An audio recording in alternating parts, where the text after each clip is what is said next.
where did that grenade come from that killed me? Did you see how that, like, I did that barrel roll and then hit 2 guys and it all blew up? And wow, that was awesome. He just got sniped and then cartwheeled over the side and then got run over by a warthog. We flipped 6 times in the air, landed it, and kept going. So it's sort of fun that with save films, that single bullet that comes in that's actually gonna kill you, that hits, then to actually watch blood start coming out and to see the guy get shot back, to watch that in slow motion and to see, look how cool that ragdoll is, look how cool this particle system is, look how cool that looks. It's just fantastic, and it's really fun to see. People can't make things up now. They can't lie about what happened in the game last night. They can't exaggerate. Save film essentially is an automatic replay of every game you play. Fly anywhere you want to in the map, pan around, check things out. The amazing thing about save films is that you can actually relive any moment that happened at any time and look at it from any angle. If you're not quite sure, how did they actually get the flag out of our base when we're supposedly had 3 guys guarding it? Now it's easy to go back, watch the film, see what they did. The controls basically work exactly how you would expect them to. It's so simple conceptually, but making it a reality, it took years.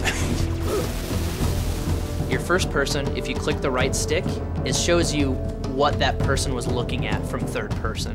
The other option you have while you're following someone in third person is to break out into a orbiting cam. So anytime you hit the right stick, you automatically move out into this orbiting camera and you can zoom in and out. I'll say it, I did not know that the Warthog actually had like an internal like dash lights and crap. And so then like I'm flying around and I'm like, wait, what? Like there's actually like lights in here? There's 2 ways to rewind. You can either press left on the D-pad, which is a shortcut, or you can bring up the control pad, highlight the back button on the control pad, press A, and you'll rewind that way. Every time that someone rewinds in a save film, I hold my breath because there's like, it's like God reaching in and being like, make magic happen, and then it magically just keeps working. Like, the complexity of that system is so insane.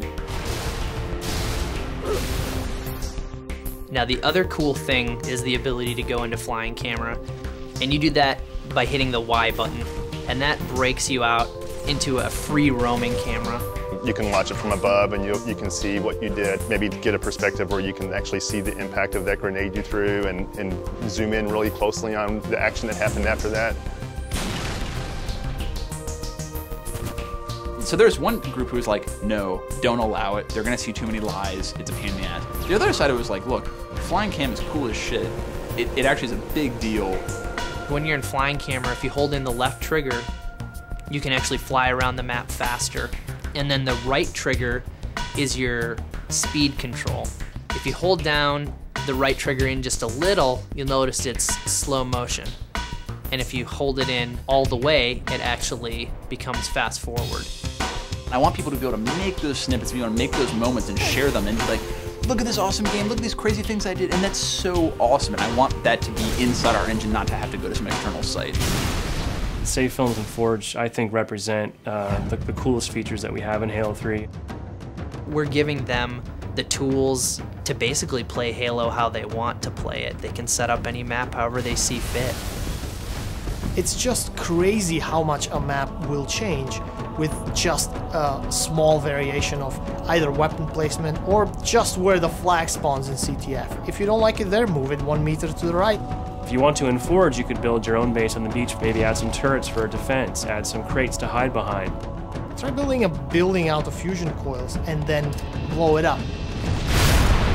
You could have 50 versions of Sandtrap that are each built differently, that each emphasize a different type of game style. Forge is actually an old school Bungie name. It was the name of the map editor for the Marathon games. It's kind of a nod to the hardcore Bungie fans. One of the guys on your team is this partially omnipotent little monitor flying around, dropping weapons for you and holding crates to block enemy fire, picking up your Scorpion and carrying you to the other side of the map. It's like the hand of God that has come and picked up this large vehicle and started slinging it around right in front of this guy's face. Your buddy can drop a bubble shield in front of you, now instantly you're protected. Maybe now you'd like to go on the offensive, ask your buddy to drop a Spartan laser for you. Next thing you know, you've got a laser in real time. Once we realized we could do something like that, we're like, this will be the mother of all multiplayer matches. You can manipulate everything on the map. It's not just weapons and grenades and vehicles. It's spawning. It's where the flag sits. It's where the turret sits. It's every single object in the level.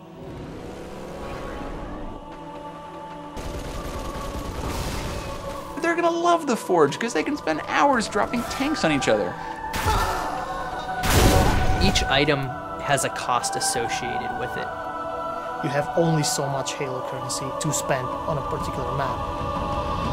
Yeah, I've joked that people are going to take our maps that are broken, and within a week they're going to fix them because they're actually going to make the real version of like, hey, you know what, Bungie, your version of territories in this level sucked, and here's the real one. we're not really sure what people are going to do. People are going to figure out new ways to use the Forge that I think we don't even understand or know are possible yet.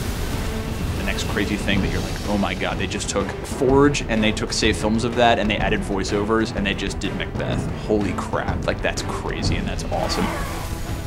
Everyone's riffing off each other's ideas, and then all of a sudden some diamond just emerges from it where everyone needs to have this map. Oh, this is so cool, I can't believe we're actually letting people do this. This is the stuff that's going to keep people playing for years on end, that's going to make a billion hours get logged on Xbox Live. This is the thing that is going to really set our game apart from the rest, I think.